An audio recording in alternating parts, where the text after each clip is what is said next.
نعبد وإياك نستعين اهدنا الصراط المستقيم صراط الذين أنعمت عليهم غير المغضوب عليهم ولا الضالين آمين.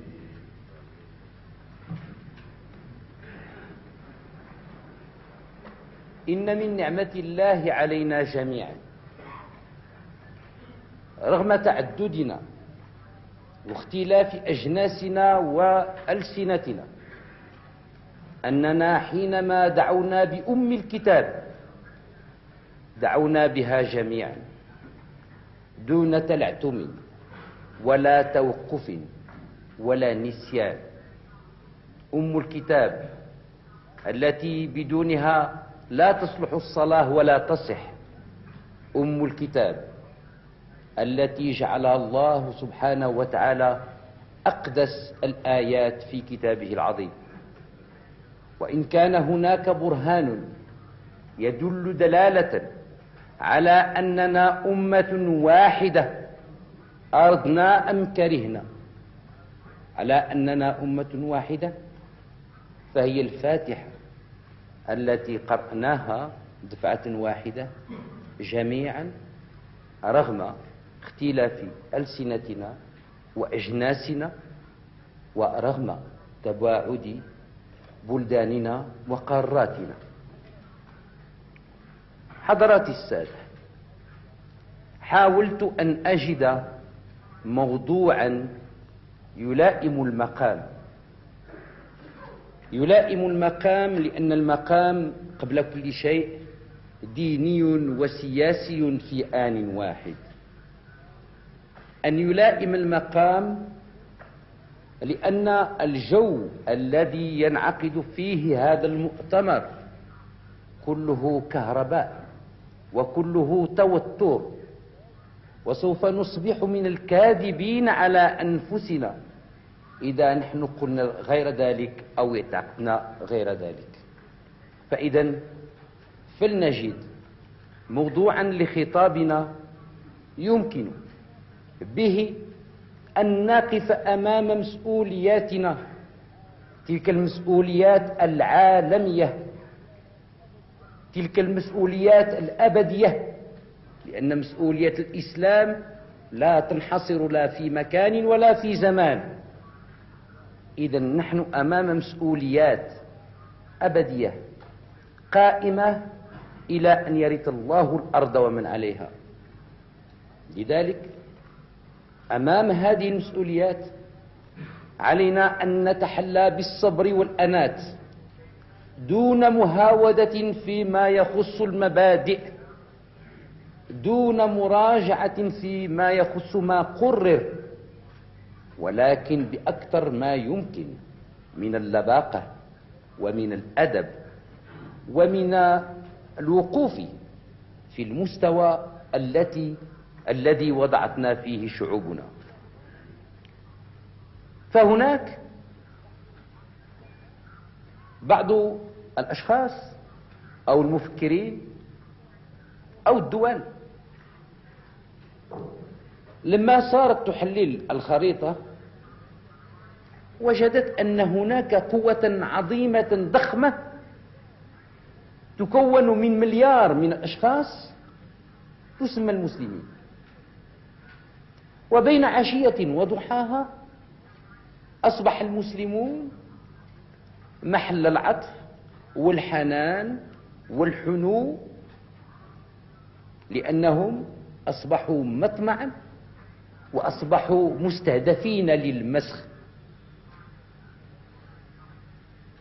لذا رغم كثرتنا علينا أن لا نعطي لأعداء البشرية، لا أقول لأعداء الإسلام، لأعداء البشرية ألا نعطيهم مليار من السواعد، وألا نعطيهم مليار من البشر كأنهم رعاة أو كأنهم قطعة من قطع إبل أو غنم. علينا أن نستخدم فكرنا وأن نعرف أن طاقتنا إن لم تكمن في التكنولوجيا اليوم فستكون مستكملة للتكنولوجيا في المستقبل. علينا أن نعلم أن ديننا يمكننا من خلق تلك المدينة الفاضلة التي صار يحلم بها كثير من الفلاسفة منذ أفلاطون وغيره. نعم، ديننا هو المدينة الفاضلة. حضرات السادة، نذكر دائما كلما اجتمعنا حقوق الشعب الفلسطيني، ولكن أعتقد شخصيا على أننا لم نركب الطريق السوي لحل المشكل الفلسطيني. ذلك أن كل منا يغني على الإله، وكل منا يعتقد أن الفلسطينيين هم من الأيتام، وله هو الحضانة عليهم، وله هو أن يقرر لهم، وله هو أن يخطط لهم. فأحسن عمل يمكننا أن نقدمه للشعب الفلسطيني هو أن نتفق على مينيموم، على حد أدنى.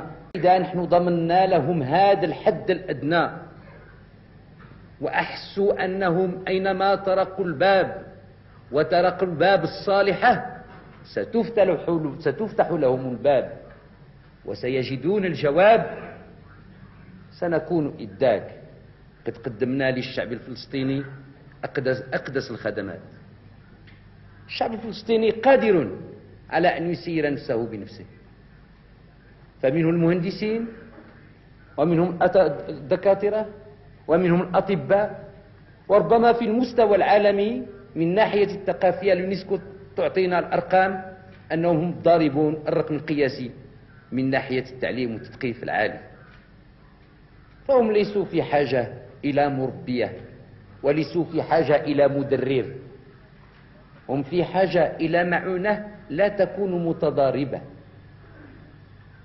يجدون هنا القول الأبيض فيجدون هنا القول الأحمر، فهذا يضرنا أولا لأننا نتفرق وتذهب ريحنا، ويضرهم لأنهم عند الدول الكبرى يقال لهم الرئيس فلان لم يقل لي هذا، والسيد فلان لم يقل لي هذا، والملك فلان أجابني بهذا، فيصبحون ضحية للتضاربات، ضحية للمزايدات.